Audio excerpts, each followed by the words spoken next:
Hello and welcome to the Post to Post podcast. This is podcast number 56. My name's Neil. I'm joined here with Brent. My name is Brent.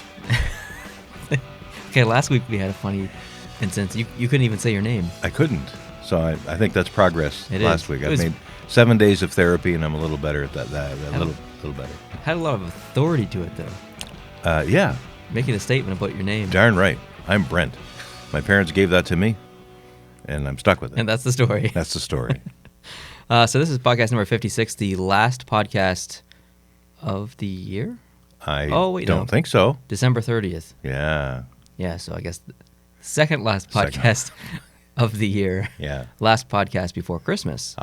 Because Christmas, as we know, is in a couple of days. Mm-hmm. And Merry Christmas to everyone who's watching. Hope you have lots of time off work so you don't have to...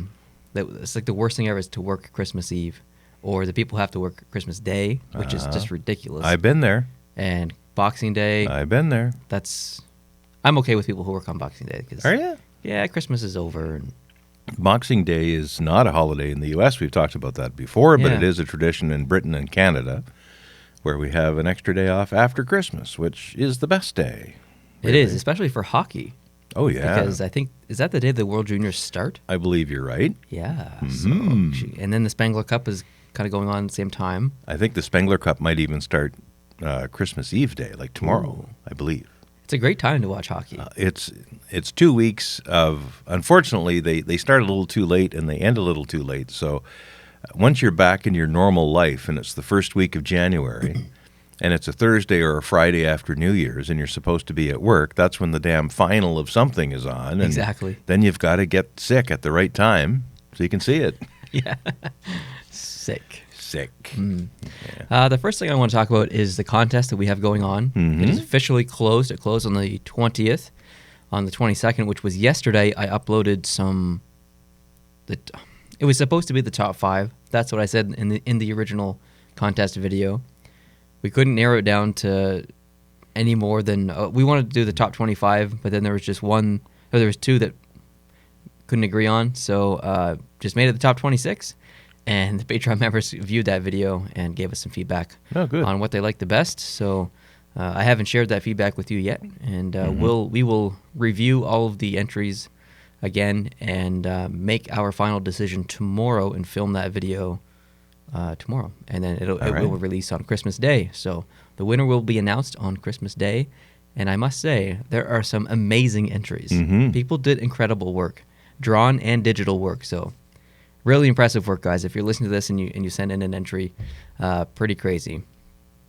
Pretty crazy in the fact that there's so much talent out there that, I mean, our fan base or subscriber base is pretty small. It's 37,000 subscribers. That's a drop in the bucket compared to the rest of YouTube. And the fact that we can get this much quality work from that small group of people, it's pretty impressive.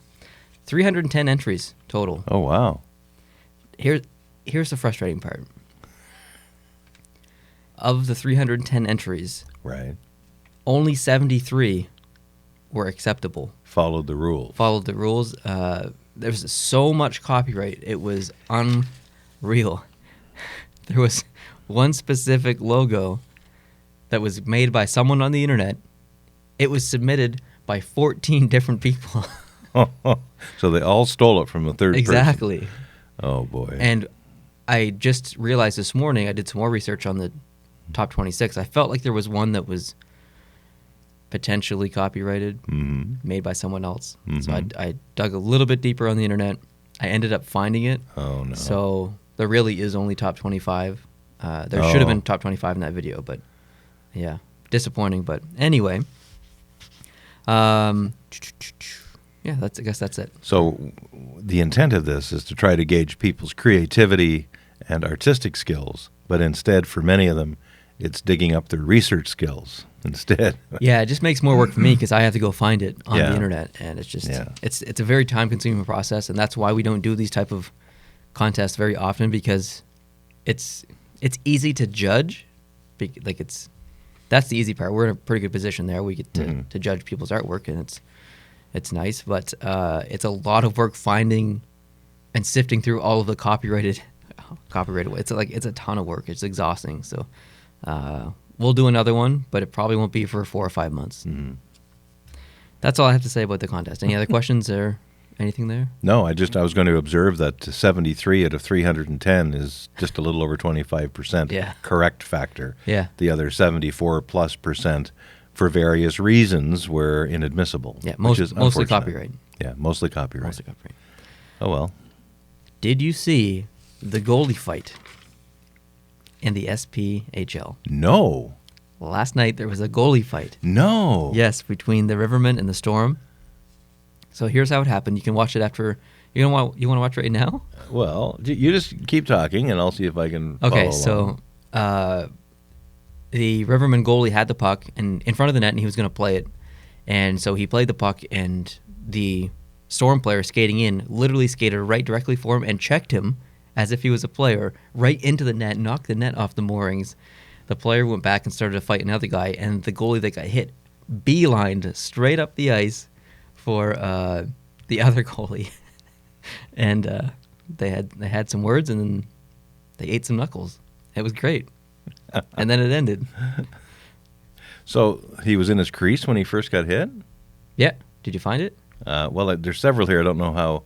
One thing that the search doesn't tell me is the age of the video. So I'm just looking up one here to see. It says. Okay. Well, what did you search? Oh, see, that was 2011. Yeah. So let's have a lesson. This is an old person lesson. Old person, how to use the internet. Featuring Brent. Here's what I did: Rivermen Storm goalie fight. Okay. Did you go to YouTube and search that, or did you go to Google and search that? No, I didn't go to either. Oh my God. I searched with DuckDuckGo. What? Okay. What the hell is DuckDuckGo? DuckDuckGo is for people who want to do searches but don't want the Google man to track everything they do and learn about their inner thoughts. This goes back to the Huawei conversation. You think the Chinese government is... Apparently, I'm not the only one. The Five Eyes countries also think so, and including the United States and almost everybody except a few folks in the Canadian cabinet. Okay, go to YouTube. Go to YouTube. Okay. This is going to be a very important lesson for you. I'm on YouTube. Now, search Riverman versus Storm goalie fight.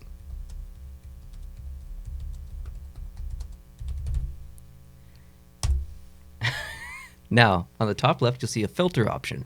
Click the filter option. Click the filter option. And go to time and change it to today. To the last week or today. Or this week. Let's just say this week. I've done these kinds of searches before. I was just trying to go the fastest possible way. No. But now I've got a 2-minute and 10-second clip. Unfortunately, we can't show the clip. We can't show the clip, but I'm watching it and enjoying it very much. So, so the net's off its moorings. Did you see the check? I didn't. Oh, the goalie's name is Fanuff. Yeah. So I did actually have that coming up on the first search that I did on DuckDuckGo, but I didn't click on that one because you stopped me. Oh, this is fantastic. Anyway, if I would definitely request that everyone go watch that video. It's pretty great. This is great. And there's another fight that goes on, and yeah. So they actually turn away from the goalies and show the other fight for a while. Well, that's unfortunate. See if you can skip ahead to the replay where it actually shows the player checking the goalie. Okay. Because I don't know if I've ever seen this in hockey before.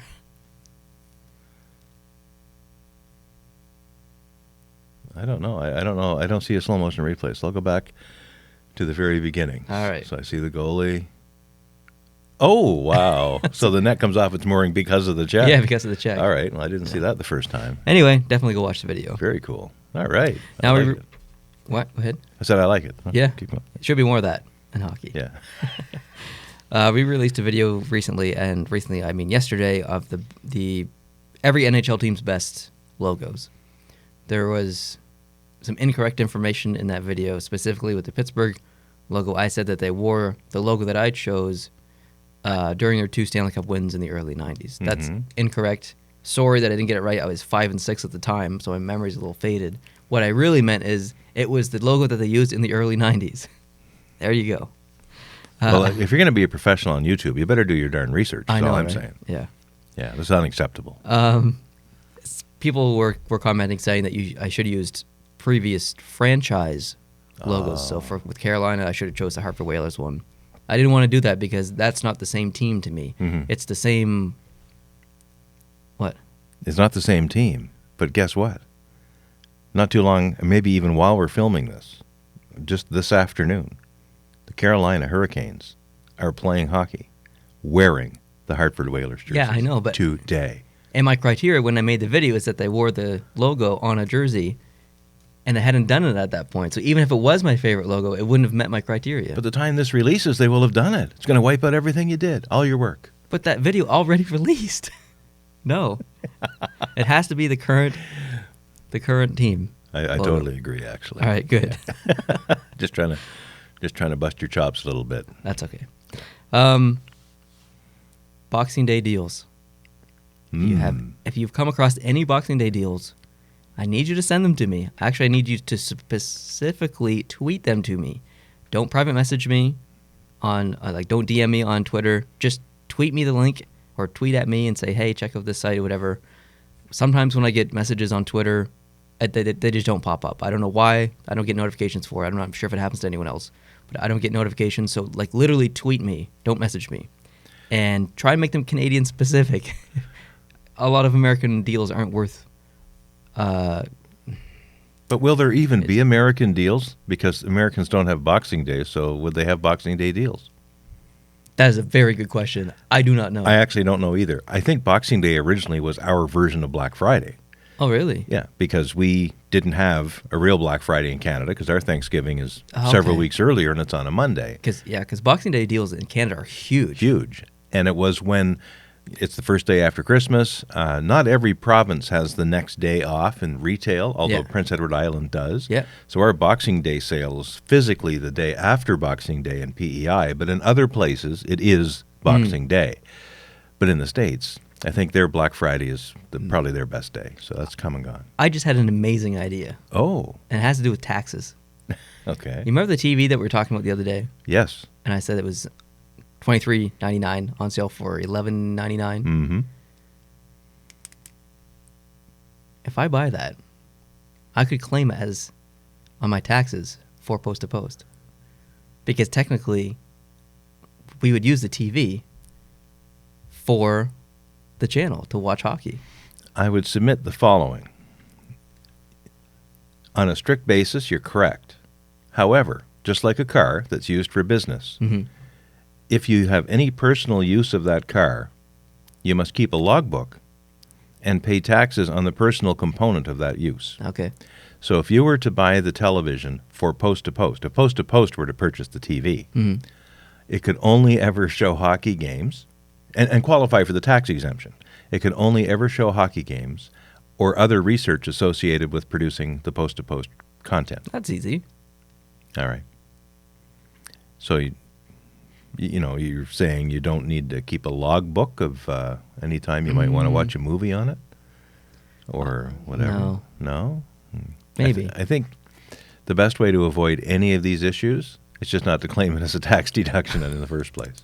I guess. Yeah. And, of course, post-to-post doesn't make any money. Right. Really. It breaks even at best and probably doesn't even do that. Yeah. So writing it off on taxes that aren't being paid in the first place is probably not going to get very far. I guess. How would you do the percentage, though, if you use it for personal use? Like, how would you create a percentage? Well, it's easy, I guess. It's just a matter of the time being used. So you'd have to literally log every time you watch TV? If you have a company car and you have it at home and you run out to get a loaf of bread at the store, theoretically, you're supposed to log the kilometers or the mileage of that trip and then deduct it from the overall mileage of the car for the year and then claim the personal use of the car.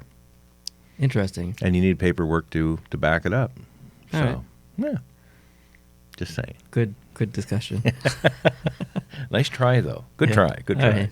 Anyways, if you find any deals, please tweet them to me. Yeah. I'm in the search for this. I need a Winnipeg Jets jersey. So if you find any on sale, please send them to me. A lot of deals in America aren't really deals for us because we have to pay customs and then shipping. It's in U.S. dollars, and the exchange is rotten these days. Like $75 Canadian is only like $48 American. It's just terrible. It's just nuts. And even worse, the last few weeks, as the American stock market has been in a nosedive, 400 and 500 points every day, and it's going down. that means that something else is going up in comparison, and that something else happens to be the United States dollar. So the dollar is getting more valuable in the U.S., therefore, it's not only getting more valuable against the stock exchange, it's getting more valuable against other currencies like the Canadian dollar. Great. Yeah, so it's not our dollar's not in a nosedive like the stock market is, but it's down every day. So it's 11 100ths of a cent, 18 100ths of a cent, half a cent. It's just ding, ding, ding, ding. Now it's down to 73 or 74 cents on the dollar now. Unacceptable. I agree, unacceptable. Yeah. Anyway. Speaking of dollars, have you seen the new $10 bill in Canada? I heard someone say that it's portrait vertical. Orientation. Yeah, it's portrait instead of landscape. That's weird. Very interesting. I haven't seen it, but it's quite pretty. I have one. Do you? I'll show it to you after the show. All right, deal. Yeah. Game recaps is something we usually do first in the podcast, but I save it till not the end, but the middle. Yeah. Holy crap, there were a lot of games on last 14, night. I think. I think it was 14. 14 games? 14 games yesterday, yes, indeed. Holy. Anyways, it was a lovely day for hockey because they all lined up kind of back-to-back. There was early games and afternoon games and wall-to-wall. Supper games. And If you wanted to, yesterday, you could start watching hockey, I think, at 12 noon Eastern, or 12:30, and watch continuously until about 1 a.m. Eastern, or 12:30, continuously. Like hockey was on somewhere all the time. Do you think that should be allowed in the playoffs?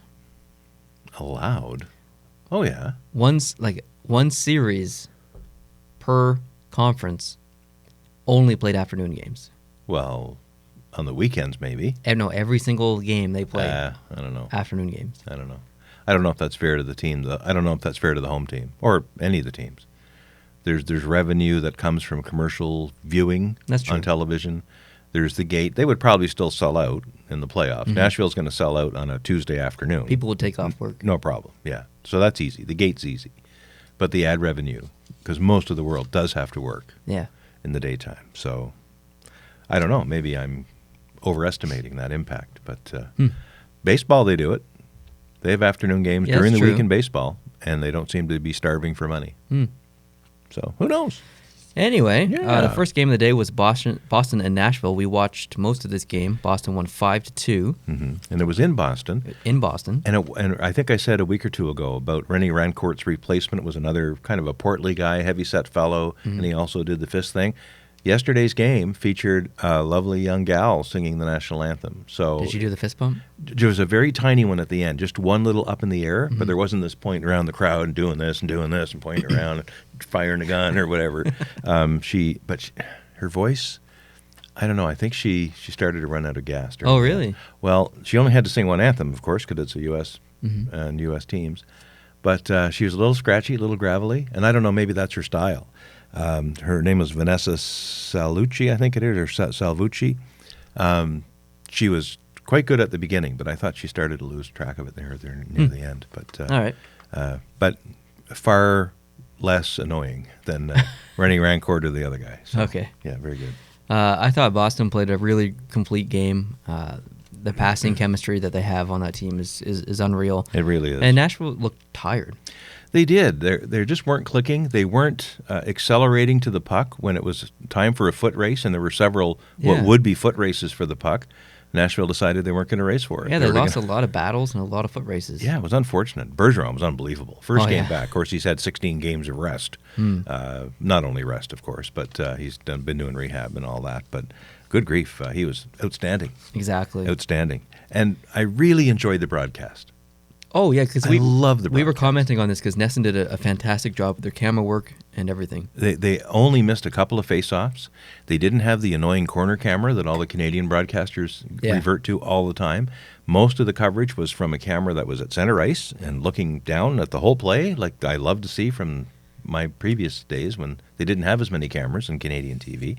Jack Edwards and Larry Brickley are Homer announcers, but they should be. That's it's an Nesson. Understatement. Nesson is the Boston area. It's New England Sports Network. So they're going to be pro-Bruins, and it was great to listen to them in a way. I think it's fine. For a regional game, I think it's fine. I think there's a line, and it's okay to be a little bit biased and be a little Homer when you're broadcasting on your own feed or whatever. But I think Jack Edwards crosses this continuously. He's so biased. It's unreal. But you know it. You know it's coming. I know you know it's coming, but it's frustrating. It was funny after Bergeron got the first 2 goals, and he was fishing for a hat trick. I think it was on the 3rd or the 4th goal for Boston. He did have a touch on the puck, but it hit another player from Nashville in the interim. And when the goal got scored by was Marchand's goal or Pasternak's goal, I think it was Marchand's goal, I thought Bergeron should have had an assist, but I didn't go on about it. I didn't sit there in my chair and go, "Hey, that's not fair to Bergeron." But Larry and Jack were on there saying, "Well, just because the other guy touched it, that shouldn't deny Bergeron an assist on that. Bergeron should have an assist." And they went on like 30 seconds worth of how unfair it was to Bergeron that he didn't get an assist on that goal. It was kind of funny, kind of cute, really.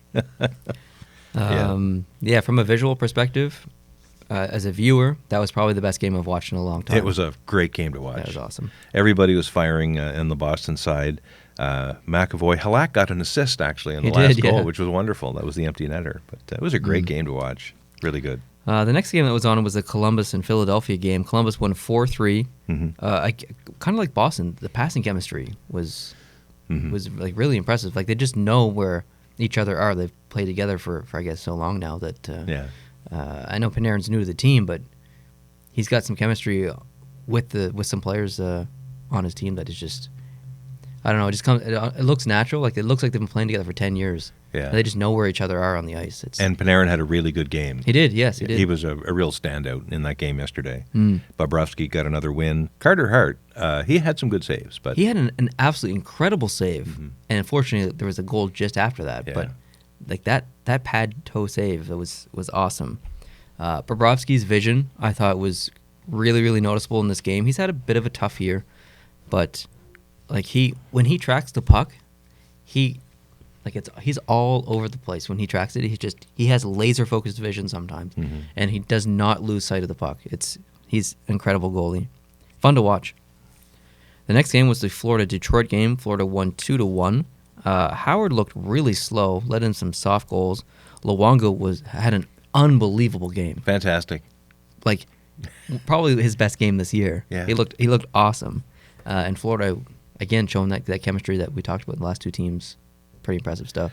Did you see the dust up near the end with Yandel? No, I didn't. Florida had the 2-1 lead, and Detroit had pulled the goalie to try to tie the game up. So they were having a bit of a huddle in front of the empty net, or I think they were going to go down, or somewhere that Detroit was all gathering. And Yandel thought, well, I'll just go up and get into the huddle. So he basically barges his way into the huddle, and he's listening as they're all trying to talk about what they're going to do. Really? And they see him there, and they start to physically try to eject him, and it gets ugly, but it's really funny. That's awesome. Yeah, good for Keith. Yeah, that's funny stuff. So that was good. I'll have to look that up. Yeah. The next game was the Montreal and Vegas Golden Knights game, and Montreal won that 4-3. Honestly, a pretty boring game for the most part. A lot of the play was against the boards in the neutral zone. That was terrible. It was a very frustrating game to watch as a hockey fan, but the end of the game got pretty exciting. Vegas was ahead 3-2. Gave up a late goal, I think in the last minute and 40 seconds, something like that. Yeah, Montreal had pulled a goalie. They were empty net, 6 attackers, and got it in. And then fantastic. Yeah, and then they won in overtime. I don't want to say that I think Montreal deserved to win that game, because I don't necessarily think they did. They had a lot of shots, so like, they played a pretty good game overall. They outshot Vegas 47-26. Yeah, but Fleury was amazing. He was unbelievable. Fleury made some absolutely incredible saves. So, and there were some goalposts and things. Yes, too. there was. Yeah, we were going to go to a game this year, and we were thinking that that was the game we were going to go to, because we were offered free tickets. But unfortunately, it was just too close to Christmas. We've been in a situation in the past where we've traveled for a game really close to Christmas, actually on December 22nd. We've talked about it. I think we told that story in the past. I think so, yeah. In Montreal. And anyways, it was an absolute nightmare. We almost didn't make it home for Christmas, so we just said... Too risky. We learned our lesson. Yeah. As it turns out, though, it would have been a great time to travel. Maybe not there, because we had pretty rough weather a few days ago here. But yesterday... Plus 11, like T-shirt weather. It actually got to plus 12 in Charlottetown. That's 54 degrees Fahrenheit for the first full day of wintertime. And I measure snow every day. I'm part of a volunteer weather network. We had 11 inches of snow on Thursday morning and even into Thursday night. And then the weather Friday started to turn. So I guess even Friday morning we had 11 inches of snow. And then by yesterday at supper time, I was barbecuing on the back deck. Literally. And there's no snow. There's no snow. There's no snow. In a T-shirt. It's unreal. How I'm old, and I've never seen the snow go away that fast. Yeah. It was unbelievable. We had quite a bit of rain as well as warm temperatures. And there was a lot of wind, too, so it would carry the cold air that would be coming up off the snowpack would be cast away, replaced with mild air, and then that would melt the snow even faster. It was incredible. It's fantastic. And we will be having a green Christmas. We will be. Because of it. Second year in a row, I think. Ask me if I'm sad about that. Are you sad No. about that? I'm sad. It should be green on Christmas. Or it should be white on Christmas. No. What do you mean, no? No. Our ancestors, if you go back far enough, if you go back 300 years, our ancestors in Scotland and Ireland and England and wherever else, they didn't have white Christmases hardly ever. So that's our heritage, is a good green Christmas. There's a very popular character that's in a movie around Christmas. He's dressed very similar to Brent here, wearing the same color, and his name starts with a G. If you know who I'm talking about, that's you. You are the Grinch. Am I a mean one? You are the Grinch. Yeah, maybe so. And I've been called that before, and that's fine. I don't get into the Christmas spirit until Christmas Eve around supper time, and I don't get out of the Christmas spirit until about Christmas night around supper time, and I'm basically done. I think I was in retail for many years in the family business. Christmas was a big, big deal for our economic prosperity in the family. So you had to be all in on Christmas and do your Christmassy selling things and buying things, and it was a big, big deal. But it really soured me on the whole commercialization of Christmas. Oh, it's very commercialized. Even to the extent that I would have benefited from it as a younger man. Yeah.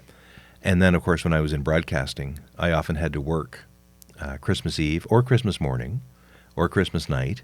And at the radio station, we had live announcers back then, no computer-controlled stuff. And we had to play Christmas music. So for the month or even 6 weeks leading up to Christmas, I'm playing Christmas songs all the time. And by the time I was done my fairly brief career in radio, I was so fed up with Christmas music. I never, ever want to hear it again. Wow. And I really don't. Interesting. I really don't. And whenever I hear it, I change the channel. Whenever I hear a Christmas thing on a commercial, I'm gone. I understand. Christmas radio stations, never, ever. The Christmas tree shop or people that have Christmas in July at the local campground should just all be taken out and beaten. Oh, go away. Oh, man. It's terrible. Are we going to go see a game this year or what? I hope so. When? Probably the later the better. For me, with work, this is not anything that anyone else cares about, but the organization I work for, which is a Canadian government department, we are introducing several new programs on the 1st of April for our clients. Oh. And all of everybody's energy between now and the 1st of April, and even beyond actually, will be totally all in. We're even telling our own staff to not file for vacations. Really? Forget about going on March break this Wow. year, because we need you on deck. It's going to be, and as things get closer to that drop dead date or stand up date, go live, we call it, it's going to be very stressful for a lot of people. Not so much me, but a lot of people. So when can you go? Well, we might have to depend on a team making the playoffs. Oh, you want to go see a playoff game? Yes. Do you care where we go? Not really. I have a preference, obviously, Yeah. but that's not up to me, is it? Whether that team makes the playoffs or not. But I would, look, if there was a way to get down to the Garden, for Boston's definitely going to be in the playoffs, the way I'm looking at them. I think so, too. No question. And depending on where they finish, they might end up playing Tampa Bay in the first round, which would be a great series, although not great for Boston fans, I don't think. But You know where we should go if we have the opportunity? It's Buffalo.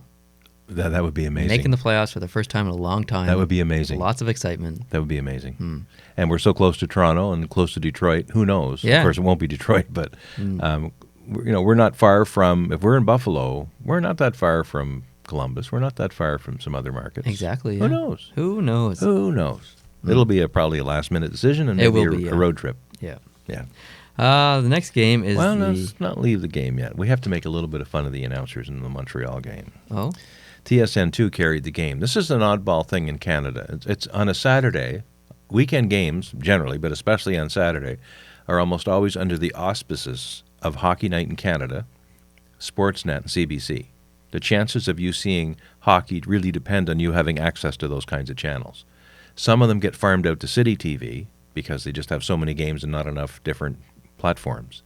But the game yesterday at 5 p.m. our time, Montreal-Vegas, which is 1 p.m. Vegas time, was carried on TSN2. They hardly ever get a Saturday game. So this was very strange. And not great for Montreal fans, because if you didn't get TSN2 on your cable, you're not going to see the game, period. At least not going to see it in English. Anyway, so they were down there. Brian Mudryk and Dave Poulin did the play-by-play and the broadcast. For the most part, it was quite well done. It was, yeah. But some of the cliches are just a little over the top. Dave Poulin at one point talked about an active crash. An active crash. That was great. So, and by great, I mean terrible. Yeah. To me, the word crash denotes some activity. Yeah. To call it an active crash, what are you thinking? Someday, 10 years ago or 15 years ago, Pierre Maguire said active stick. Yeah. And then he said active feet. And then he said activate, that so-and-so is going to activate. And Pierre Maguire has introduced a disease into the commentary of many other NHL broadcasters, including Dave Poulin, to the extent that yesterday he talked about an active crash. Give me a break. I thought it was more funny than ridiculous. Was funny. It was funny. And then at one point, he called them, this is the Vegas Golden Knights, the green team. The green team, yeah. I was just like, what? Now, I'm colorblind, so I'm not there to criticize Dave Poulin if he thinks there's green in that team's uniform. But Neil was sitting right there, and Neil was able to fill me in on the colors of the Vegas Golden Knights. There is no green on the Vegas Golden Knights. Okay. And then the final thing I thought was funny, we had the active crash, followed up by the active pursuit. Oh, the active pursuit. Active pursuit. And so how do you pursue somebody inactively? I was going to say, what's an inactive pursuit? It's whatever it is, it's pretty well done. I think it's when you watch something getting away and then you think about pursuing it, but you don't. Okay, but that's not what we saw yesterday. No, that's not what we saw. So we had an active pursuit and an active crash. Here's what I wish: NHL broadcasters would never watch each other's work. They only do their own play-by-play. They go home, and they don't even turn hockey on for the next 3 days until it's their turn to work a shift again. They never watch each other. Therefore, the disease that they give to each other would not spread. That's how we got this ridiculous term of half-boards. Half-boards. That's the worst for me. Half-boards and half-wall. Half-wall. Yeah. The half-wall. Okay. When they're down in the corner and the commentator says they're at the half-wall, that would, I guess, be the boards and the glass. Where are they when they're in front of the bench? Is that the quarter wall? I don't know. Where's the full wall? Where's the full wall? Exactly. Is there a full wall anywhere? And when you look up the NHL rule book, there's a penalty that comes when one player slams into another, probably as the result of an active pursuit. And then there's an active crash into the side things. Yeah. And that would be the half wall in the eyes of some reporters, and it would be maybe the half boards in the eyes of some others. But what's the penalty called? I think it's called boarding. Oh, funny. How about that? It should be called half-boarding. Should be called half-boarding or half-walling. Half-walling. Yeah. 2 minutes, for half-walling. For half-walling. I don't know. No, I agree. I'm there was also a moment where they were talking for, honestly, probably over 2 minutes about, I don't even remember because I didn't care, but the point is they weren't calling the game. And this was in the third period. The game was close. It was 3-2 Vegas. And they were talking about all kinds of things with a general hockey theme, but not about the game that was going on.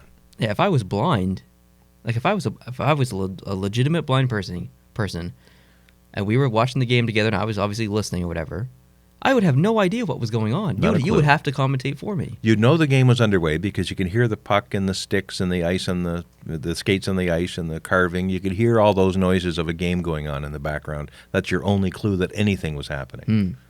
That there was active anything. Active anything. It was very poorly done. The announcers themselves, Brian Mudryk, I actually don't mind him. He doesn't annoy me like some other announcers do. He really normally does talk about the play, and he doesn't have cliches. He talks really from, I think, original words, what's going on, and I thank him for that. Yeah, I agree. Yeah. They're usually pretty good, these guys. The next game was the Los Angeles Kings and San Jose Sharks game. Big rivalry there. LA won 3-2, but San Jose had a pretty amazing comeback there late in the game. Pavelski had an amazing tip. He is the best tipper in the NHL. I think by far. Like, there's no one that even comes close to Pavelski when it comes to tipping. Kovalchuk's first game back, he gets 2. That's, I mean, LA is last in the league with 29 points, I believe. I don't think it's possible. I don't know if it's mathematically possible, but I don't think it's actually possible for LA to come back and get back into a playoff spot. It would be quite a cool shot. It would be one of the most amazing comebacks, seasonal comebacks in the NHL history, but you never know. But you mentioned the Karlsson hit to me. Yeah. And I did see it. Okay. What's your thoughts on the Karlsson hit? Well, when I first saw it, I thought it was more shoulder on shoulder. I don't think there was any targeting, for one thing. And I think Wagner had the puck, so he was hittable when Karlsson hit him.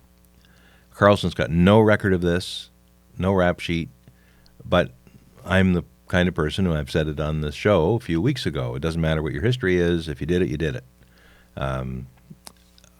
There was no penalty called at the time. There is apparently a call taking place today with the league to discuss supplemental discipline. Yes. Really? If there's going to be any at all, and there might be none. But there is a call taking place, which I was surprised to see because, again, no penalty was administered at the time. Everybody saw it. It was in the middle pretty well, right along the blue line there. I thought Wagner was hittable. Karlsson hit him. It was more of a whiplashy thing than a real head-on-head or shoulder-on-head thing. So I would probably not do anything. I agree. I think for me, I thought it was more shoulder on shoulder, clean hit, more of a keep your head up situation. It was a suicide pass. Usually when you see those big hits, the big dirty hits, and someone gets hit in the head, you'll see the opposing team, their bench just lights up. They stand up and we're like, whoa, what's going on? Like, call that. Did you see the LA bench after that hit? I didn't know. Not a single person on that bench stood up. Really? They knew that it was a clean hit, suicide pass. So to me, that tells me a lot. That even they didn't think it was that bad of a hit. But so I personally wouldn't discipline Karlsson at all. I thought it was a clean hit. That's what I'll leave it. That's what I'll leave it at. To your point about the LA chances of getting into the playoffs, the good news is they're only 10 points out of a wild card spot, with about 45 games to play, for the most part, or 46. That's a lot of games to play. So the season is far from even being half over. It's a lot of games. The downside is they have to crawl over 7 other teams to get that last wild card spot. Yeah. That's where the challenge is right there.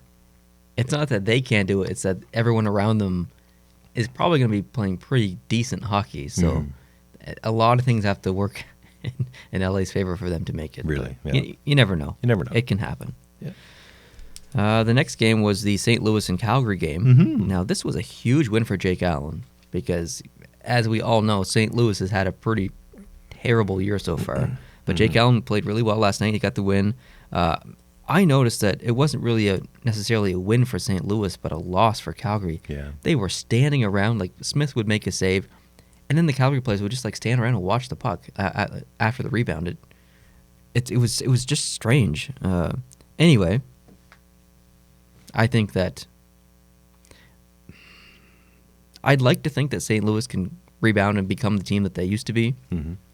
I just don't have a good feeling about them, even though they got that big win last night, and that was a really important win for them against a very good team. On the road? On the road, yeah. It was a huge win. Yeah. A confidence builder. But I don't know. I just have a bad feeling about St. Louis. I don't think that they're going to get into the playoffs this year. And I fear that they will actually continue to fall a little bit down the standings. I hope I'm wrong because I like St. Louis. But Yep. Yeah. Arizona and Colorado was the next game. Arizona won 6-4. Colorado looked really tired, like really tired. Did they play the day before? I think they did, didn't they? I'd have to check, but I feel can like check pretty quickly. They looked really tired, but they came back and tied the game. And then the Colorado goalie that they put in the rookie there, I forget his name. They did play the day before. They were at home and lost 2-1 to Chicago. They put in the rookie goalie there halfway through the game, and then he let in a terrible goal to give Arizona the lead 5-4. Yeah, it was Francouz they had in there. Yeah, and that's unfortunate. However, did you notice how many fans were at that arena? I did not. It was absolutely packed. Oh, really? Yes, and it was in Arizona. Yeah. There were so many fans there. I was like, that's great to see. That team really needs that, so that's awesome. And that was actually a day game out there. I think it might have been, a little later in the day here for us to watch it, but it was daytime game. Cool. The next game was the Buffalo-Anaheim game. Buffalo won 3-0, shutout. Allmark got his, I think, second shutout of his career and the season, I believe. I think Buffalo's like 7-0 against specific teams this year. Is that right? It's something like that, 7-0-1 or whatever. They play really well against specific teams. I thought they played a really, really complete game, like defensively, offensively, neutral zone, like everything. I thought Buffalo played a really strong game, so it was an important win for Buffalo because they're trying to hold on to that third spot in the Atlantic because Boston's really catching up.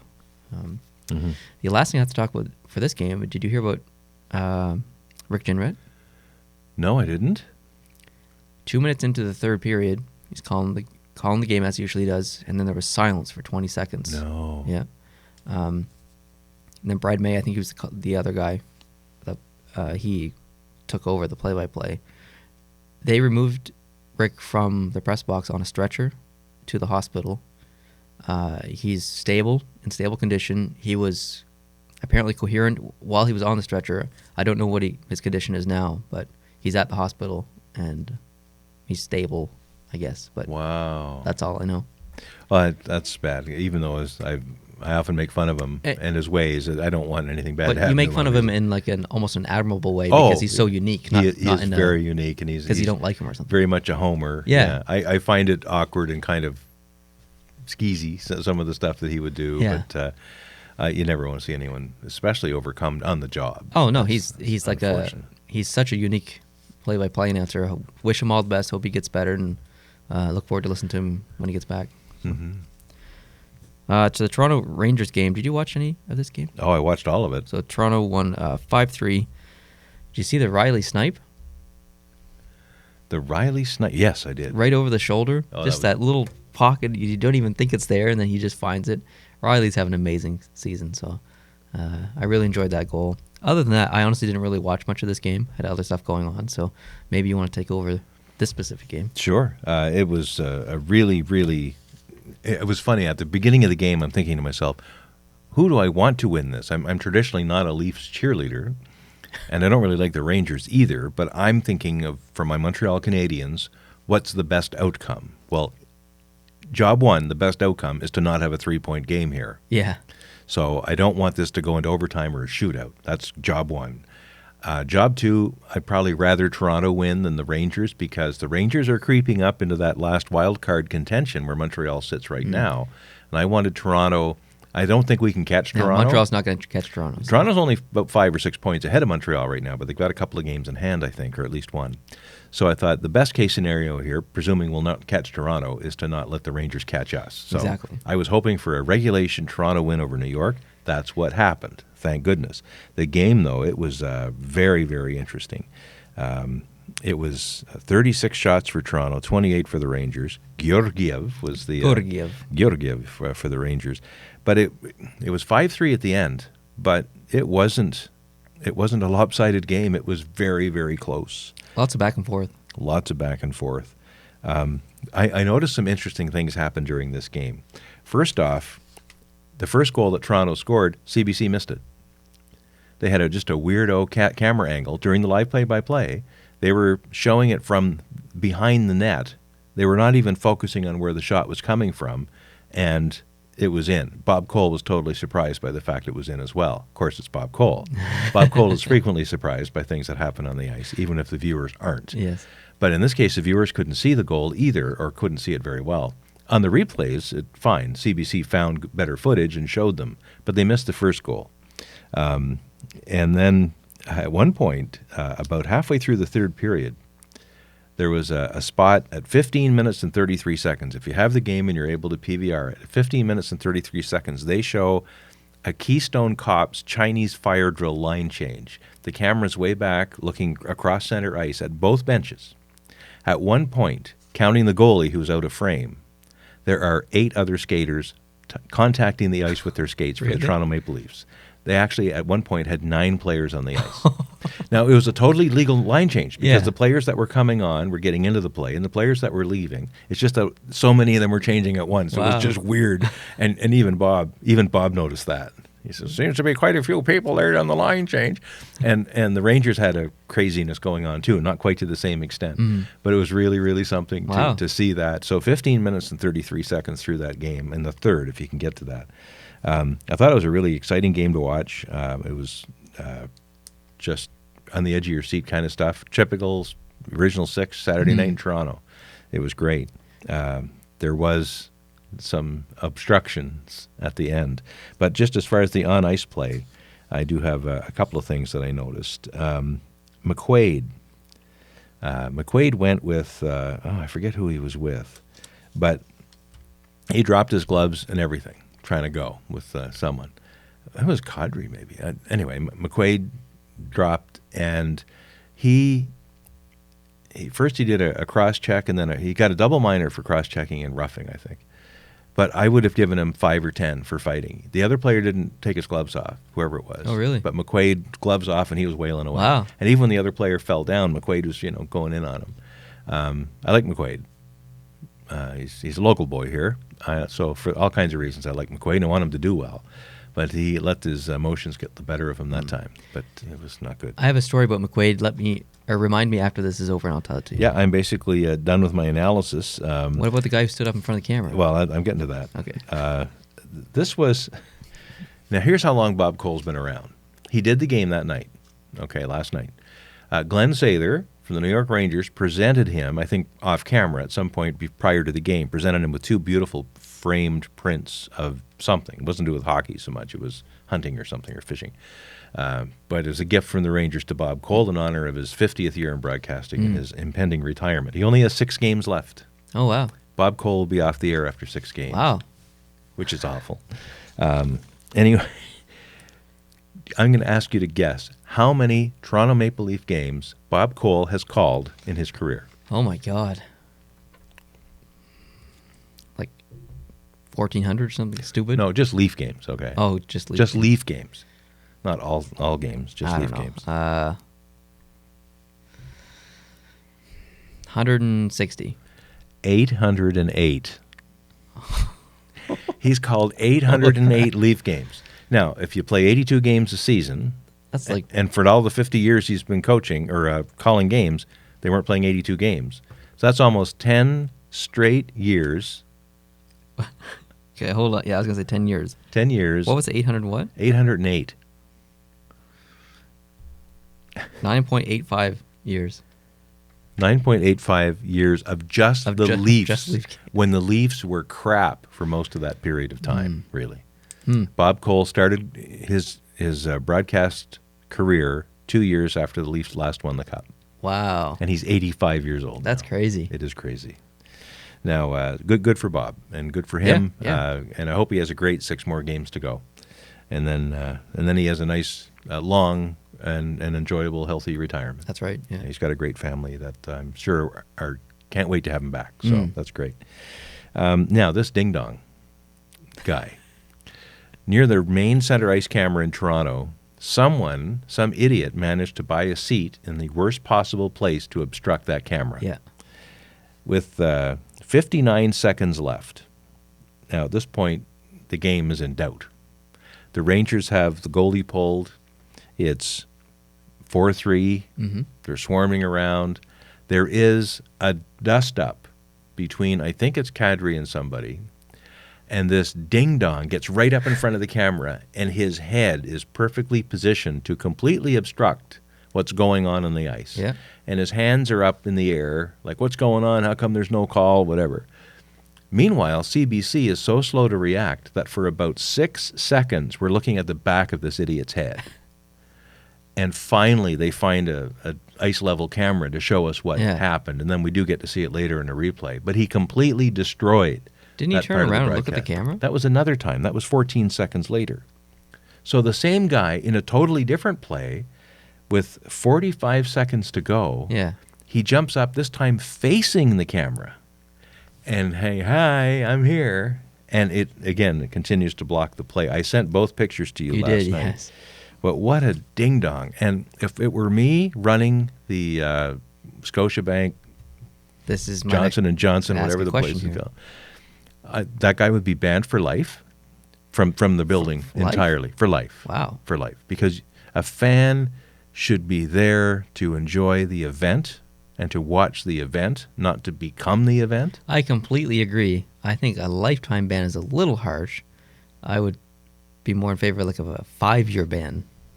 But it was stupid. I mean, if you want to be there to watch the game, then watch the game. If you want to be on TV, then go sign up for Big Brother or something. Or get a YouTube channel. Come on. This ain't TV. Well, it depends what they're watching it on. I guess. Yeah. Anyway. But it was a really entertaining game, other than Ding Dong. Other than Ding Dong. Yeah, other than Ding Dong. The next game was the Washington-Ottawa game. Washington won 4-0. Shutout here for Copley. And Phoenix Copley, the son of the parents who couldn't spell. wasn't he born in Alaska? Could have been. I don't know. I think he was born, I'm almost positive he was born in Alaska. But they spelled his first name Pheonix instead of OE. Oops. So he is Pheonix. Pheonix.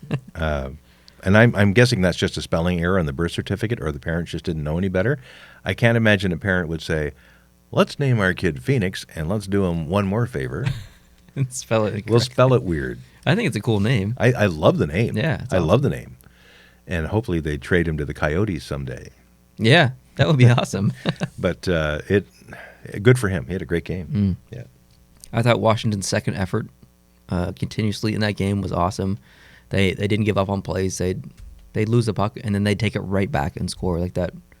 I think, I can't remember who scored it, but it was there was 3 players in the Boston, or not in the Boston, in the Ottawa end, and there was one Washington player, and he just ripped the puck, walked in and scored. I think it was like, I don't know who it was, Veron or someone. I can't remember. Anyway, pretty bad loss for Ottawa there, but playing Washington, what can you expect? They're on fire. And Ovechkin his ice time was pretty low last night, eh? Was that? I didn't know. There's so much supporting cast in Washington that he doesn't have to carry the team. They're so deep that. Yeah, they are. Yeah. Yeah. The Pittsburgh game, also another shutout in this game. Pittsburgh won 3-0. Crosby, in my opinion, still the best player in the world. Like McDavid this and McDavid that. McDavid's an amazing player. He is. He might be the best player in the world. I personally think that Crosby's still the best player in the world. I think Nathan McKinnon is like, a lot of people don't get a chance to watch Colorado that much. They're in a kind of a bad division. A lot of the fans are on the East Coast. They don't get to see Colorado. But if you get a chance to watch a Colorado game, please, please, please watch Colorado and watch Nathan McKinnon. I think he could be argued for the best player in the world. However, I still think it's Crosby, and it was a perfect example last night. He was everywhere. It was awesome. So, did you watch that game? I did not. I did not watch that one. The Dallas-Minnesota game is next. Dallas won 2-1. That had like such a playoff feel. There's a rivalry there. It's been there for a little while. I would love to see those two teams play in the playoffs. That'd be amazing. Well, and considering Dallas used to be the Minnesota North Stars. Exactly. So they're back in Minnesota, back in their own original created town. Yes. And you know who got the game-winning goal in overtime? Radulov. Did you see it? I did not. What? You didn't watch the overtime? It was one of the best overtimes. Okay, Minnesota goes up the ice. I don't think it was available on my TV. Minnesota goes up the ice, 2-on-1, hits the post. Dallas comes back down the ice, 2-on-1, hits the post. No. Minnesota goes back up, and it comes back down, and Radulov he's just gassed. Like, he's completely gassed. He's been out there for 2 minutes. He can barely skate. And then he rips, like, the weakest shot ever, and it goes in. Like, it was the weirdest overtime. You have to watch it after this. Make a note. Watch this after this podcast. The Winnipeg-Vancouver game is next. Winnipeg shutout. Another shutout. There were so many shutouts yesterday. That was such a great game, considering it was only 1-0. And there was I like goal scoring. I like a lot of goal scoring. Yeah. But I like a lot of good play, too. So big saves are fine. To me, just as exciting. That was a great game to watch. I watched the whole thing. I PVR'd it, watched the first period, and I think halfway through the second period live, and then I kind of ran out of gas. And I picked up the rest of it this morning off the PVR. So I didn't know even who won the game when I was watching it. And when you think of a 1-0 game, you think of a game that, well, you don't know when the winning team necessarily scored. Well, in this case, they scored with literally a minute and a half to go in the game. Yeah. And they were 5-on-5. This wasn't some kind of weirdo thing. It was a 5-on-5 goal, a really good one. And then they hung on for the win. fantastic. It was pretty crazy. It was really good. I don't want to say there's a rivalry between Winnipeg and Vancouver, but I think there automatically is a rivalry between all Canadian teams because there's only 7 of them or whatever there is. It's just whenever 2 Canadian teams play each other, it's always close, really. There's never... I think Montreal and Toronto is the perfect example. It doesn't matter what team is the best team that year. It's always close. And I think that is the same with a lot of Canadian teams as well. Edmonton and Calgary, same thing. I've seen Vancouver and Toronto play really, really close games when Vancouver was amazing and Toronto was the worst. Really close games. It's just a Canadian thing, Canadian matchup. Yeah, there were some bad CBC misses in the coverage here. There was a tussle between Bufflin and Roussel, and it was going to escalate into something, and the CBC missed that. Point and Chasson went at it. The linesman jumped in and stopped anything from getting going, and they were about ready to drop and chuck those guys. And then Paquette and Cashin. Cashin was chasing Paquette around and caught him, and the linesman jumped in on that. Why are you talking about the Tampa Bay game? Aren't we talking about the Tampa Bay? No. No, I'm still talking about Vancouver. Right. My notes bled off into the other box. Sorry. Oh, but the thing I did want to bring up, now that I've confessed or demonstrated my ignorance and stupidity, back on my notes where I was hoping to look was the Scheifele hit on Besser. Did you see that? I didn't see that. I didn't see it. It was not unlike the one we talked about a while ago with Carlson and Wagner. Scheifele had Besser lined up, and he was hittable. He had the puck. But now the announcers said that Scheifele pulled up at the last minute, didn't give him the entire check that he could have given him. I didn't really see it that way. I still think he was hittable, and I don't think it's suspend-worthy or anything like that. But Scheifele hit him. The referee saw it, didn't call it, and during a TV timeout after, the broadcast showed Scheifele on the bench and the referee over there talking to him, and not lecturing him or anything. They were just having a pretty animated conversation about how Scheifele saw that play. And the referee, I think, telling him that, buddy, that was close. You were on the edge there. So I don't think there's going to be any supplementary discipline over that. I really like Besser, and I don't like to see him get hurt. That's my biggest worry. And I really like Scheifele. Scheifele's one of the most likable NHL players on the planet. And he loves the game so much himself, and he would never knowingly violate the code, I don't think. Yeah. So I give him a pass there as well. But the hit itself I don't think was egregious enough to call it a penalty or to have any supplementary. I'll have to look it up and see. But it's a good thing Scheifele didn't get a penalty or didn't get kicked out, because he's the guy who got the goal with a minute and a half. And it was a great play. Yeah, that's right. And then the last game, which you've already gone into a little bit, was the Tampa Bay versus Edmonton game. Tampa Bay won 6-3. Yeah. Edmonton actually had the lead in that game for a little bit. They did. And the game was a lot closer than it looks, because when it was 5-3, Draisaitl hit the post with 2 minutes to go. They had the goalie pulled. So it was 5-3. If Draisaitl had not hit the post, if that had bounced in instead of out, would have been 5-4. Who knows? Who knows, right? It ended up being 6-3, so it looks a little lopsided, but it wasn't. That was a great game. It's hard to play. I think teams know they're going to have a tough game against Tampa. Yeah. But they're so deep and they're so fast. That's what she said. I think that if teams underestimate Tampa, even though they know that they're the best team in the league. I don't know if that makes sense, but there's so much skill on every single line. You can't deal with it. In certain series, like whoever Pittsburgh's playing in the playoffs, they'll get a player on the opposing team to shadow Crosby and to shadow Malkin. And it's worked in the past. They've kind of shut them down a little bit. You almost can't do that with Tampa. That Stamkos and Kucherov and Point, and it's endless on Tampa. They hit you with every single line, and then there's their defensive end who shuts people down, and then there's Vasilevsky. I don't see them not winning the Stanley Cup this year. Anyway, I agree. Last night showed every other team in the league how dangerous and scary Tampa Bay is, because they were playing a team that's they were at home. Yeah. They're doing well under Hitchcock. They've got their jam going. They have some pretty fast skaters of their own. And they were in the game for quite a while. They really, up until the last couple of minutes, they were in the game. And even then, when you go back over the whole game, they didn't have enough for Tampa Bay. They just didn't have enough. They weren't going to win that game. It was frightening. Wild. Yeah, it was really. And I thought Sergachev, by the way, I'm just looking up Sergachev's numbers for Tampa Bay because you don't see him talked about a whole lot. But he had a good game. He had a good game. He got 3 shots, and one of them was a beauty.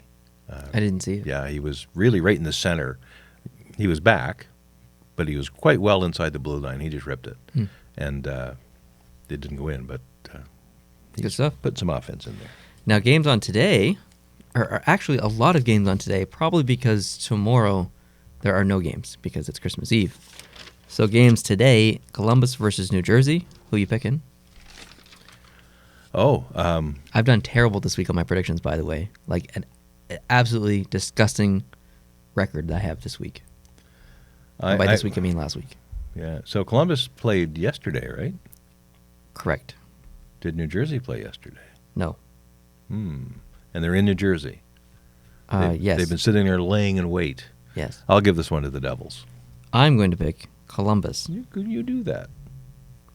What about Boston and Carolina? Oh, by the way, that Columbus New Jersey game is on, I think, right now. Yeah. So by the time this airs, it'll be over with. Yeah. Boston, Carolina? Boston, Carolina. In Carolina? I don't know. Let's find out. I need to know who the home team is, so just give me a second here. Sure. Bear with me. I can tell you. We've got high-duty technology coming up here. Are you on the DuckDuckGo again? They're in Carolina. Well, I tell you who I'm hoping for. I'm praying deeply for Carolina to win this game. Yes. Boston might be a little tired after last night. They did well. I'm going to say they're too tired and thinking about Christmas turkey, so I'm going to say Carolina. Oh, I'm going to say Boston. Okay. I hope you're wrong.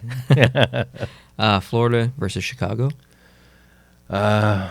In Chicago, Florida's slightly better team, and they've got some weapons, but Chicago's at home. I think Chicago wins. I also think Chicago wins. Yeah. Philadelphia and the Rangers. Rangers, I think they're beat up a little bit. They're back home, late night landing, Philadelphia. They played yesterday too, so it's about an even split there. I hope for, and I'm saying the Flyers. I hope for the Flyers as well, but I'm saying the Rangers. Okay. Yeah. Detroit and Toronto. Detroit and Toronto. I think Toronto is just on a high. Detroit, I don't think has enough for the Leafs. I agree. Yeah. I'm picking the Leafs as well. Los Angeles and Vegas. Los Angeles and Vegas. L.A. is on a high after what they did yesterday. Yeah. Vegas, though, they'd like to go into the Christmas break with a win. They're at home.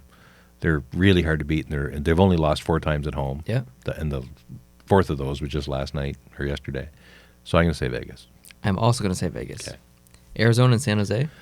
I think the Sharks are at home. They're in their own barn. Coyotes are a weaker team, so I'll say San Jose. I will also say San Jose. Yeah.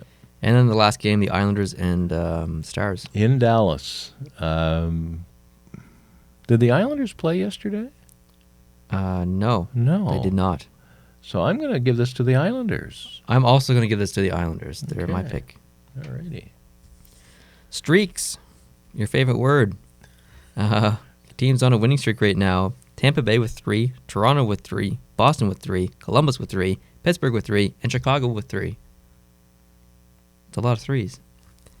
On the losing side of things, Nashville on a 4-game losing streak. Mm-hmm. Anaheim on a 3-game losing streak. And then Edmonton on a 3-game losing streak as well. And Minnesota's lost 4. Minnesota's lost 4? Yep. Lost 4 in a row. Really? Yep. According to my data. According to DuckDuckGo. Oh my God! No, it's not DuckDuckGo. We're gonna have to have a conversation after this podcast about DuckDuckGo. They don't track you. Anyway, my players of the week. Want to take any guesses? No, I don't. Kucherov. Okay. 4 games played, 3 goals, 7 assists, 10 points, plus 5. Not bad. I think the next closest person had 7 points, so it had to be Kucherov. Yeah. My goalie of the week. Vasilevsky. Yaroslav Halak. Oh. Ooh. 3 games played, 3 goals against in those 3 games. So his goals against average is 1. .961 save percentage. That'll do. I was going back and forth between Halak and Bobrovsky. Mm-hmm. I ended up going with Halak because I thought he just played overall better. But I looked at their time on the ice. They each played 3 games. Right. Okay. They each played the full game. So they didn't. Mm-hmm. No one got pulled. No, they each played every single period. Halak's time on ice is 179 minutes and 42 seconds. Right. Bobrovsky's time on ice is 179 minutes, 46 seconds. Ah, there you go. Do you know? That confused me at first, but I found out why it's like that. Well, they left the ice during a delayed penalty? Exactly. Okay. Yes, exactly. Anyway, that's actually all I have in my notes. If you have anything else, then take it away. All right. It's not so much hockey related necessarily, but I was noticing the music that they play in some NHL arenas, and I told you I wanted to talk about this today. Oh, We were watching, I don't know what game, I think it was the Vegas-Montreal game, actually, wasn't it? no, it was the Boston-Nashville game. Okay. And I don't know what it is about so many NHL arenas, but they seem to have this burning desire to play Crazy Train by Ozzy Osbourne or Black Sabbath, whatever it is. And it's the worst sounding garbage that ever came out of a What are set you of talking speakers about? at center ice in a hockey game. To have that crazy old man hollering, all aboard, and then it sounds awful. I'm going to go get my guitar in that other room right there. I can see it. It'll I'm sound gonna hook even it up to worse the if amp, you and I'm going try to play it. Crazy Train for you. The other thing that I couldn't believe until I heard it several times yesterday in the Toronto game. I haven't been paying much attention to what Toronto plays after a goal. Do you know what they play? No. Kiss on My List by Hall & Oates. No, actually it isn't. I was going to say, that's not a real riveting song. But it's a song that's just as bad, maybe even worse. And it's You Make My Dreams Come True by Hall & Oates. It's the worst. That song got to number 5, I think it was, in the Billboard charts back in 1980, 81. I remember. I was there. You were a DJ. I was DJ. It only got to number 14 or 17 in Canada. It's a song that wasn't very good to start with. I like a lot of Hall & Oates stuff, especially from the 70s. 80s, not so much. But it was like, what has that got to, it's not a song you'd play after a goal, and Toronto plays it after every goal they score. It's terrible. Who thought of that? Is this Kyle Dubas? Maybe it's an inside joke. Who knows? Well, it's got to be a joke of some kind. Inside, outside, round back, whatever. Some teams have really good goal songs. Oh, fantastic. I really love the one they're using in Montreal. What team is it that uses different goal songs depending on who scores? Oh, Each player has their own song. that's a great idea. There's a team that does that. Maybe it's not in the NHL, but I'm pretty sure it is. Mm-hmm. If someone knows, can you please let me know in the comments? I actually thought it was Toronto. But anyway.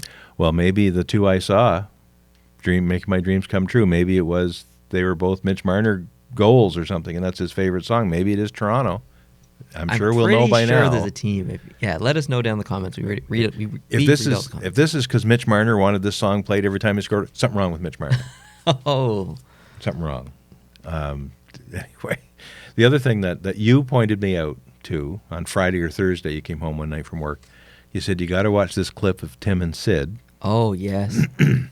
And this is when Crosby and Ovechkin were jawing at each other during a game a couple of days ago. There was lots of antics on the ice, and Crosby and Ovechkin got at it from the benches. They're both in the bench yelling at each other, and There's one guy in the middle, and it's Pierre Maguire, and he, rather than let us hear what's going on, he keeps talking. He won't shut up. Yeah. And Tim and Sid go ape on him. They rip him a new one. It was fantastic. Go to YouTube, search Tim and Sid, and then Crosby versus Ovechkin. You're almost guaranteed to find the clip. And then if you want to sort it by this previous week or whatever, you have to watch it. It's awesome. They completely destroy Pierre Maguire, and rightfully so.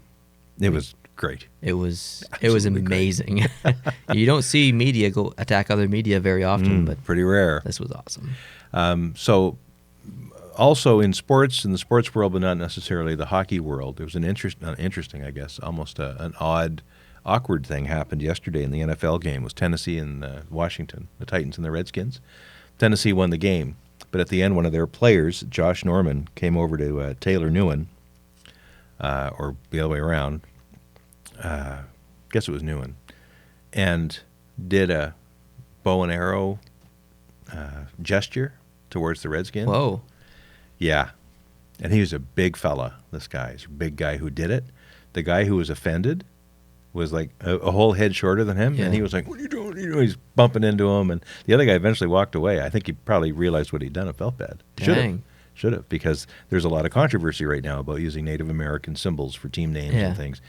And, of course, we had, this might be predate you, but back, I think, in the 90s, a lot of the Atlanta Braves fans in baseball were doing the... Oh, yeah, I remember that. Right. Yep. So this is not over yet, and the players are into it a little bit, and that's not good. On the bright side, there was a basketball game between Dallas and Golden State, and there's a player, his name is Doncic, and he was driving for the net, didn't make the basket, but when he fell down, and he's actually playing for Dallas, and they're in Golden State, he falls down, but his momentum carries him into the crowd, and he completely knocks over this little kid.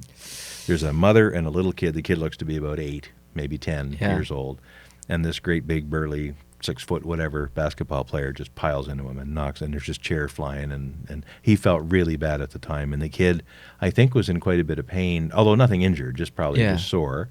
And like any kid around their mother, when they get hurt, they want maybe a bit of attention or whatever too. Yeah. And anyway, after the game was over, despite the fact that his team lost, they lost 116 to 120, he went back over to the kid with a signed jersey. Oh, wow. And this is the opposing barn that he's in, right? So the kid's probably not cheering for his team or anything. But he went back over and he just checked the kid again, make sure he was okay, and gave him a signed jersey. Wow, that's cool. Great gesture. Yeah, that's awesome. That was great.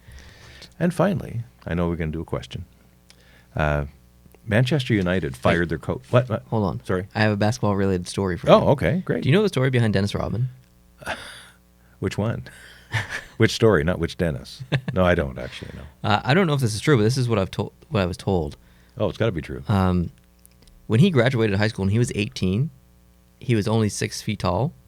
He went to, I think he was working as he didn't make his college team or whatever, so he's working as a janitor, and then he eventually started playing some ball and stuff and he got noticed. But he grew from 6 feet to 6'8", I think it was, or 6'9", in a year after high school.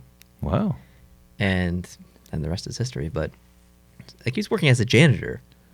He's working as a janitor, and then he's negotiating world peace with Kim Jong-un. With Kim Jong-un, yeah. That's amazing. Well done, Dennis. Yeah. That's awesome. Anyways, go ahead with your... Manchester United, the football team that I follow in the UK, in the Premier League, they've been struggling. They're only in 6th place, and they're usually in the top 4, and hopefully near the top of the thing. They fired their manager, what they call a coach. They fired their manager this past week, Jose Mourinho. He's gone.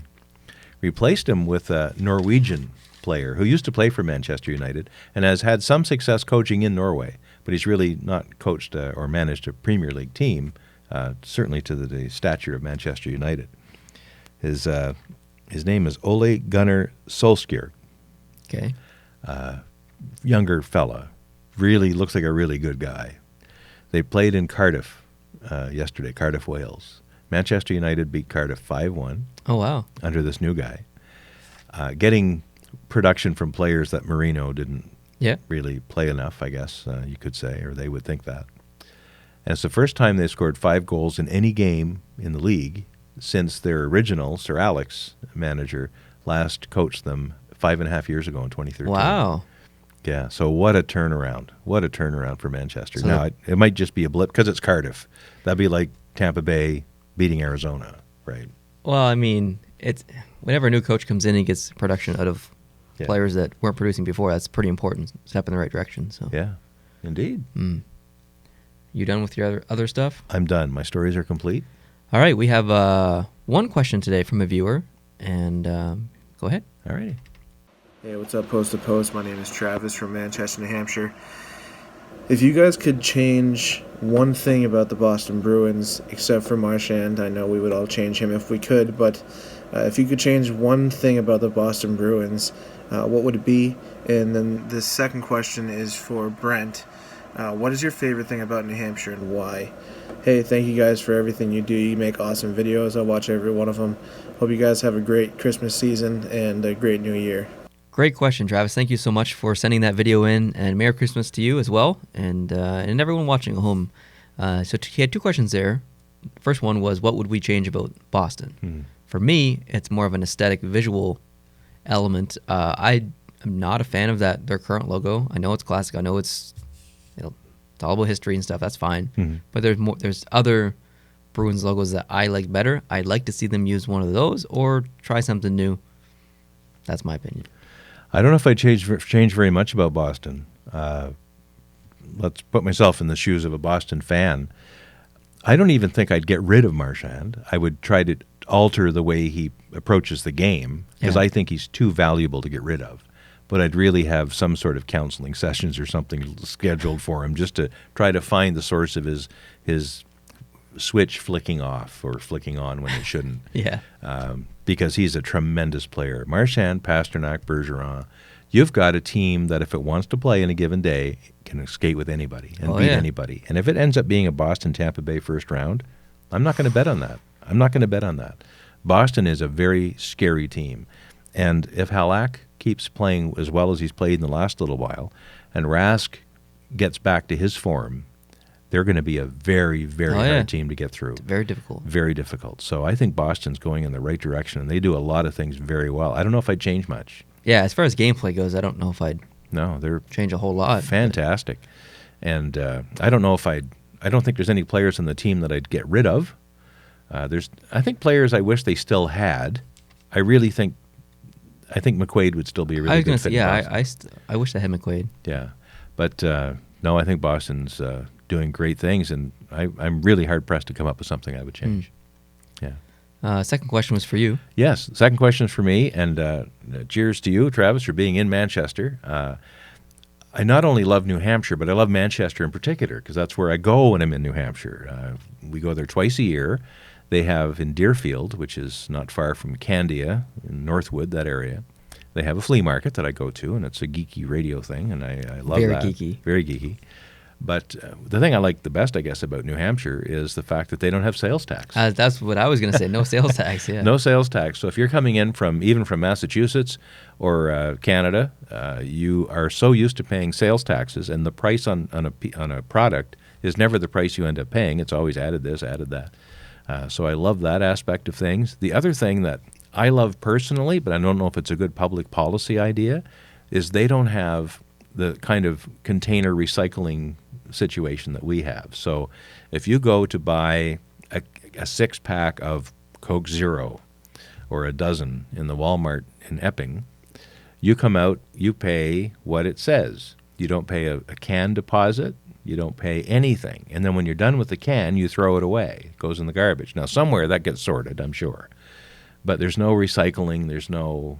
And you like that? I don't like it, but it's a nice break. Yeah. So I don't think it's a great public policy.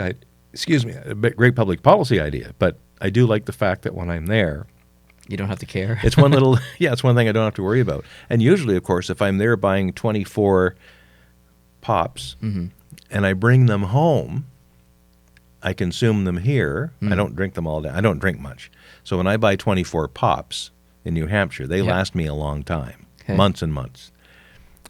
But now what do I do with the cans? I put them in our regular recycling. We get 5 cents back on each can. Yeah. So I'm coming home with a $1.20. I'm coming home with a $1.20 that I didn't even have to spend $2.40 because here in PEI, if you're buying something, let's say a can of Coke, the can of Coke might be $1.60. There's a 10-cent deposit on top of that. Then you're going to pay tax. When you take the can back when it's empty, you get 5 cents back. So you lose half of your deposit all the time in PEI. So in New Hampshire, you don't pay any deposit, yet you get 5 cents back in that can when you bring it home. Now, on the top of the can, it's stamped Connecticut, Maine, it's New York, it's stamped right on the top of the can. Technically, the people sorting the cans here in Prince Edward Island should see that and say, oh, yeah, we're not going to give you any money for this can. But they don't seem to look at that. Anyway, but that's not the only answer. Just New Hampshire it's a very lovely place. It's Manchester in particular. I've not been in downtown Manchester a lot. Usually we're out by where Willow Avenue meets the 93 and the 101 and out that way. So I can't say I'm very familiar with the downtown, but out where we hang out, it's great. It's a great spot. Everything's close by. The people are really nice. The Five Guys Burgers on South Portland Street is amazing, and I'm there a lot. So Well anyway, said. Thank you very much, Travis, and keep watching. Yes, thanks, Travis. Yeah. Well said. You said a lot of very intellectual and very kind things. What I was thinking about that entire time was kind of the opposite. Here, my mind's a weird thing. It has nothing to do with New Hampshire. This is what I was thinking about while you were talking. And it's about garbage. Okay, hypothetically, and this is the type of question that we talk about on our other podcast, which is Having a Yak, on our second channel. Shout out, selfish plug. If you were the last person on Earth, maybe like everyone like literally disappears. There's actually a show. It's called The Last Man on Earth. It's a comedy. It's a really good show. This happens to you. You wake up one day and everybody's gone. You're the last person. Okay. Do you stay in the same house? Do you go find a mansion somewhere and live in that? It doesn't really matter. It's just a lead up to my next question. I think for starters, I would stay in my own house until I ate my stuff, and then I'd probably move. Okay. What would you do with your garbage? With my own garbage? Would you just go from house to house until you made enough garbage, you've ate everything, or wouldn't you want to stay in like a nice like mansion? Like you can go anywhere you want. So. Well, I guess there are some qualifying questions I need to have answered first. Okay. Is there any power? Is there any electricity? Yeah, you have power. So I have power. Yeah. But there's no one else on the planet. So there's nobody programming television. There's nobody providing content for me. So That's correct. So I can't. There's nothing on TV. That's correct. So I have to do something else. Yeah. I have to entertain myself. in some Exactly. way. All right. I don't know what I do. I really don't. But do you go to a mansion and like live there for a little bit? If I walked by one and it looked okay, Yeah. sure, I'd maybe look So what do you do around. with your garbage when you're there? Do you just like throw it wherever you want, or do you collect it all up and then take it away from the house and dump it somewhere? I would probably, let's say this mansion has all the facilities. There Yeah. might be a lawn tractor or some sort of little backhoe thing that I could dig a hole with and put it in the hole. Because if I'm the only person left on Earth, there's obviously a reason for it. Because I'm so wonderful. More wonderful than all the other 6 billion people on the It planet. has nothing to do with you being wonderful. You just have this very rare gene where you survive and everyone else doesn't. But do I know that? Do I know that no one's ever going to come back? Yeah. Okay, so I'm aware of the fact that when I die, it's it. Yeah. Yeah, I probably don't care then. I really don't. Like, unless there's still like animals around that. No animals. No animals either. You're the last living thing. The last living thing. Yeah. Yeah, I don't care. Would you drain a pool and use that as a garbage dump? Why drain it? Just throw stuff in anyway. Yeah, well, Let it sink. I guess. I don't know. I really don't. Nice try. Anyway. Yeah. The other thing, back to the New Hampshire question from Travis. I didn't really say my whole answer. Some of my best memories are in New Hampshire. Been there since I was a kid, off and on, traveling through it, especially up in the top part of the state, going through on Highway 2. Climbed Mount Washington, both in a car and on foot, and stayed overnight on top. Loved it. I just love the whole granite state. I don't remember being Outcroppings. there. That's very unfortunate. It's too young. Mm-hmm. Have to take me back. I would be happy to. On our way to that playoff game in Boston, maybe we'll stop Yeah, in exactly. Manchester for a while and That's hang right. out. I got places I go. I got things I do. Well, that wraps up this podcast. That was great. Anything else to add? I don't think so. I think we've filled up enough airspace and used enough electricity for one day. Sounds good. Merry Christmas to everyone watching at home. We'll see you again just before New Year's.